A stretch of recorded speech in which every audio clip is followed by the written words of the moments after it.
Now joining us is a man on the hotline who's the head coach of the Eastern Michigan Eagles, was on the Syracuse staff from 2004 to 2011, and that's head coach Rob Murphy. Rob, it's Zach Gelb and Haley Condon. How are you? I'm pretty good. How you guys doing? We're doing great, and this was year number 2 for you being the head coach over there with the Eagles. What was different from year 1 to year 2? Just learning to continue to be patient as you're building a program. Anytime you've been a part of huge success at the college level, being at Syracuse University, just understanding and the building process is going to take some time, and we just continue to get better this year, and we have a bright future here at Eastern Michigan. We see Fran Dunphy here at Temple University, and he's developed a consistent program over the years, and he continuously gets into the NCAA tournament, and he made a run this year. They came up just short up against Indiana. But what kind of style of hoops, what kind of brand do you want to bring to the Eastern Michigan folks? Well, we bought the Syracuse brand of basketball where, obviously I've implemented the 2-3 zone defense the way, I learned it and taught it at Syracuse. And we want to play an up-tempo style, make sure our zone is very active, create some deflections and some steals to get us out in transition. And just have fun playing, basketball, making sure it's enjoyable for our fans, but ultimately just, winning and building a winning culture here. Rob Murphy joins us on the hotline, Philly's #1 college radio station, WHIP. Zach Gelb, Haley Condon here with you. And you were there with Boeheim for a bunch of years. I just got a text from Brandon Steiner, who's a buddy of mine. He sends his best to you. But Coach Boeheim, what's he like in this month of March as he gets ready to prepare for a big game? Well, cool, calm, and collective. Never overthinks anything. Make sure his teams are well prepared. Those guys are playing at a high level, really playing extremely well on the defensive side of the ball. Defense has, pretty much got them through the tournament, and it's put them in position to score as well. So he's a great guy to be around on and off the court, but at a time like this, it's no pressure. Guys are very loose, getting prepared to play in the Final Four. You're the head coach at Eastern Michigan. What did you learn from Coach Boeheim that you use in your program today? Just understanding, as a coach, player's coach, understanding, wants, needs, how to coach each player differently. Just how to push different buttons at different times, whether it's during a game or during practice, when and when not to make changes, when to bring guys in and make sure they remain confident, and understanding that losing the game is not the end of the world because you always got to look to the next day. And just keep coaching, getting your team better each and every day. You know some of these players within the program. You recruited some of them. I know you were close with Fair. How nice is it to see some of these guys have some success as they get ready for a Final Four game? Well, it's great. Throughout the recruiting process, anytime you're at a high-level program with great tradition and great history such as Syracuse, and you're selling Coach Boeheim in the program, you're always mentioning being able to play in the Final Four and hopefully winning a national championship. So those are some of the things that C.J. Fair and I, and also his mom and dad, talked about, during the recruiting process, his chance to come in and play and be an impact player, between one junior year, and then hopefully get to the Final Four and have some huge success. So just happy to see him and, overall the team and the program continuing to strive and success.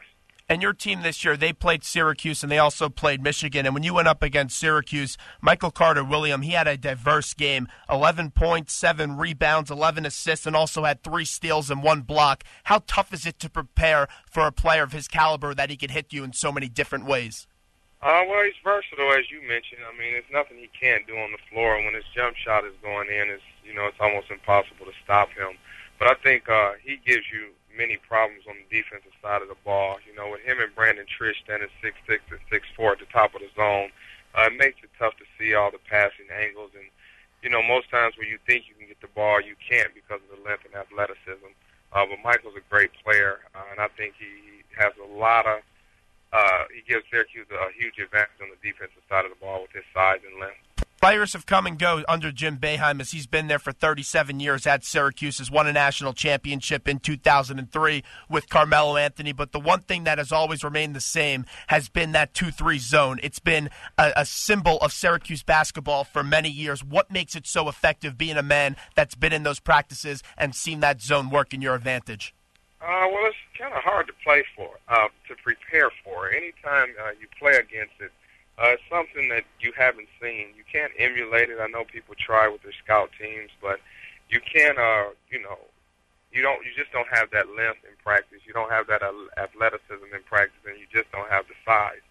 So when you think you go into a game plan and you have it figured out, what you think is there is usually not there, and it's only so much you can do it in the zone. But it's a lot of movements and assignments that guys are responsible for. And anytime you have a team of veterans that have played the zone for over a year, Michael Carter being in his second year, Brandon Trish being a senior, James Sutherland being a senior, C.J. Fair Jr., and Baimu Sakeda and Rakeem Christmas are juniors and sophomores. They have experience. They know all the movements. They know the ins and outs of it, where they should be, the do's and don'ts. So they have it figured out, and that's why they're playing at a very high level. When Temple played Syracuse this year, a game that Temple did stun the Syracuse Orangemen up there at Madison Square Garden, and that was when Syracuse at the time was undefeated. It was their first loss of the season. What Temple did that day was they were able to hit their outside shots on the perimeter. A player like Khalif Wyatt elevated his game to the next level, and they also did some work down low up with Anthony Lee as he had like 18, 20 points in that game. I would just have to imagine, though, when you go up against the Syracuse zone, you just have to hope that your outside game is going that day. Yeah, well, you have to have shooters, and that's one thing that Michigan does have. They have guys that can shoot the basketball from deep range. I think they'll be shocked with the length, and the shots that they'll be shooting will be contested at times. But they have the ability to make shots from outside. They also have a few guys that can get into that high post area and create some offense. So it'll be interesting. I think both teams do a great job of getting out in transition. Both teams do a great job of playing defense. I think the team that controls the backboards will ultimately prevail on Saturday. And you see a player like Trey Burke, that was a clutch shot going up against Kansas from that dramatic comeback. A player like him, you just would love to probably be him going into this game because you know he's going to give it his best effort coming up this weekend. Yeah, a tough kid, a kid that has a chip on his shoulder. I think these are the best 2-point guards in the country. One being a McDonald All-American in Michael Carter, and one that was a top 100 player in Trey Burke that's continuing to prove himself and, let the world know that, he was better than, expected and anticipated. But I think anytime you have two really good point guards, it's the most important position on the floor, you have a chance to win the game. And that's been shown throughout the tournament with Michael and with Trey. And I think this game, will be a good matchup for both of those guys. And I think that the point guard that plays the best, that leads his team in the right direction, will put themselves and, their team in position to win the game. I look at this game as we're talking to Rob Murphy, the head coach of the Eastern Michigan Eagles, WHIP, Philly's #1 college radio station. And when I look at this game, it's really defense going up against offense. You have that Syracuse zone going up against this explosive Michigan offense. If you had to give an advantage, who has the advantage going into this game on Saturday night? Is it the offense of Michigan or the Syracuse's defense? Well, I think it's Syracuse's defense simply because it's unique, and anytime a team runs up against it, it gives you problems and you get confused from time to time. And they're playing their defense at a very high level. Now, I will say, and I've watched Michigan's. We played against Michigan, and I watched them live. Them being 7 miles from our campus, I watched them live 3 or 4 times this year during Big Ten play when I had a chance to get over there. And Michigan doesn't get enough credit for their man-to-man defense. They're one of the best teams in the country playing man-to-man defense, physical defense without fouling. They do a great job of getting you to miss, and they have 4 guys on the floor that can start to break, which is why they're able to get in transition quicker than most teams. But I don't think they get enough credit for their man-to-man defense. They do a great job, but ultimately I think going into the game, playing against inside a dome with the length and the athleticism of Syracuse, I think they go into the game with the advantage, and adjustments will have to be made in game. In recent years, Michigan has had a plethora of success in basketball, and you also have Michigan State playing at a high rate under Tom Izzo, and that's been an incredible story to watch. Each year, Izzo has his team in the dance, and they have a chance to do something. But how tough is it to build your program when you have to see what Michigan and Michigan State has been doing for the last few years? Well, I look at the positives. Obviously, growing up in the state of Michigan, 45 minutes from my campus, and I've seen, Eastern Michigan, play at a high level, and they had high-level players, and with Earl Boykins and Brian Tolbert, Derek Dow, George Gervin, one of the NBA 50 greats, played here at Eastern Michigan.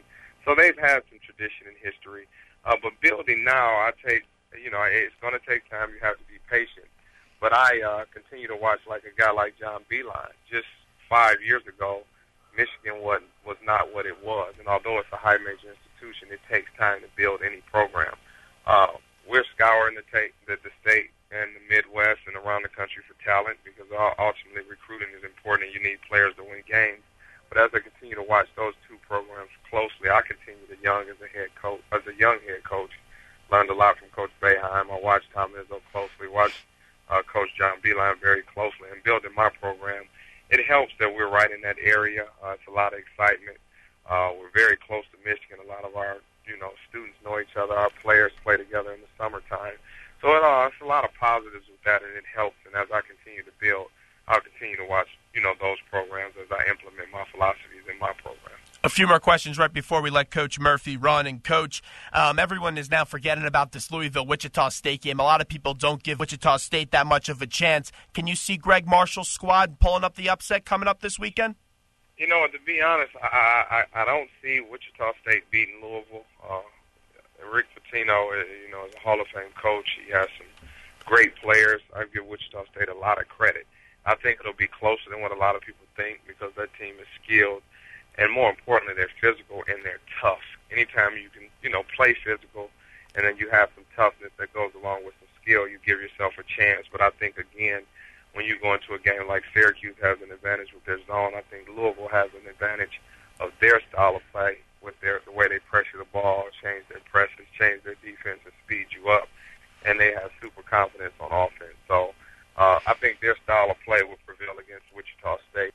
And they'll move on to playing the championship game. This is an emotional game. It's an emotional tournament, and we've seen kids cry so far this year like we do every year when their team goes down. But that sight that you saw when Louisville went up against Duke and Kevin Ware, his bone was 6 inches out of his leg, and everyone was vomiting, and they were in tears, and it was just a somber scene down there. Have you at all played how you would have handled that situation if that was one of your players in your mind? Because Pitino did an incredible job with that. Yeah, you never know until you're faced with a situation. That's tough for a fan, for a teammate or coach or parent to see. I think it touched everybody, not just in the basketball community, but just throughout the country. You never want to see a player go down like that with an unbelievable injury. But I think it was managed and held. It was managed as well as possible. It was good to see, Kevin have a successful surgery on crutches yesterday. I've seen a few pictures. So he's doing well, and he's going back home, and Louisville was able to prevail, which got him back home. And I think it'll just be positives from here. Everybody will just continue to, wish him well. I'm sure he'll work hard to try to get back. Are you heading down to Atlanta? I'll be there tomorrow for sure. So who do you see cutting down the nets come Monday night? I know you went with Louisville. I'm assuming you're going with Syracuse. Who wins the championship game? It's going to be tough, to beat Louisville. I think, they're, the best overall team. But, Michigan and Syracuse are playing at a very high level. Anytime you can, come back from 14 down and beat Kansas, I think right now Michigan has a lot of momentum going into this Final Four because of that win and then the way they play the following game. It's going to be tough. Obviously, I'm going to go with Syracuse because that's where my heart is. And, I'm always rooting for Coach Boeheim and him being a mentor of mine and helped me along the way. I believed Orange, to be honest with you. But I'm hoping for Syracuse. I'm rooting for Syracuse. But wouldn't shock me if any of the three cut down the net because you got three really good teams, and Wichita State is a sleeper. But you got three really good teams, and they're all playing at a very high level. Coach, we wish you continued success. We thank you so much for giving us a few minutes, and best of luck. Enjoy the games this weekend. All right, thank you. Thanks for having me.